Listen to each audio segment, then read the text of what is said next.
গৃহবধূকে হত্যার পর লাশ হাসপাতালে রেখে উধাও স্বামী।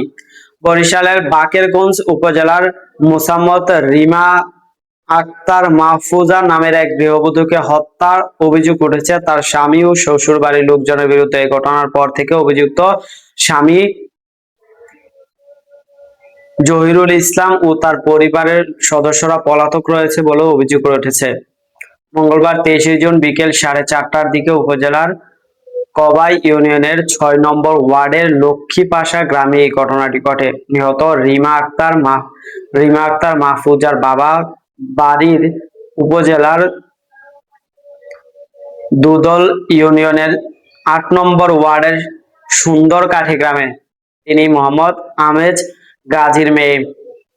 নিহতের স্বজনরা জানান, গত 13 বছর আগে পার্শ্ববর্তী লক্ষ্মীপাশা গ্রামে মোহাম্মদ ইউনুস হাওলাদারের ছেলে জহিরুল ইসলামের সঙ্গে পারিবারিকভাবে বিয়ে হয় রিমার। তাদের সংসারে 2 সন্তান রয়েছেন। বর্তমানে 11 বছর বয়সী একটি কন্যা সন্তান রয়েছে। আরেক সন্তান 6 বছর বয়সে মারা যান।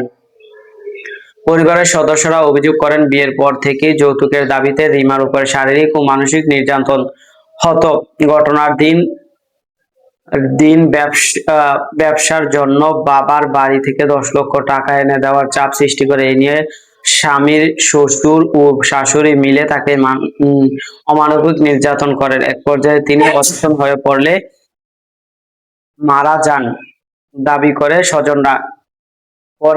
এরপর তাদের অভিযোগ, মৃত্যুর পর ঘটনাটি আত্মহত্যা বলে প্রচার করতে উদ্দেশ্য হিসাবে নিহতের মুখে কীটনাশক ট্যাবলেট ঢেলে দেওয়া হয়। পরে মোবাইল খবর পেয়ে রিমার স্বজনরা ঘটনাস্থলে পৌঁছে তাকে উদ্ধার করে বরিশাল শেরেবাংলা মেডিকেল কলেজ হাসপাতালে নিয়ে গেলে চিকিৎসক মৃত ঘোষণা করেন। ঘটনার পর অভিযুক্তরা বাড়িঘর ছেড়ে আত্মগোপনে চলে যান। পরদিন বুধবার ময়নাতদন্ত শেষে বিকেলে বাবার বাড়িতে তার দাফন সম্পন্ন হয়। এই ঘটনায় নিহতের ভাই কাউসার হোসেন বাদী হয়ে বাকেরগঞ্জ থানার একটি লিখিত অভিযোগ দায়ের করেন। অভিযোগের স্বামী জহিরুল ইসলাম বাবুল, দেবর সিরাজুল ইসলাম, শ্বশুর ইউনুস হাওলাদার, শাশুড়ি সেতারা বেগম, দেবরের স্ত্রী মাহফুজা আক্তার এবং অজ্ঞাতনামা আরো 4 থেকে 5 জনকে অভিযুক্ত করা হয়।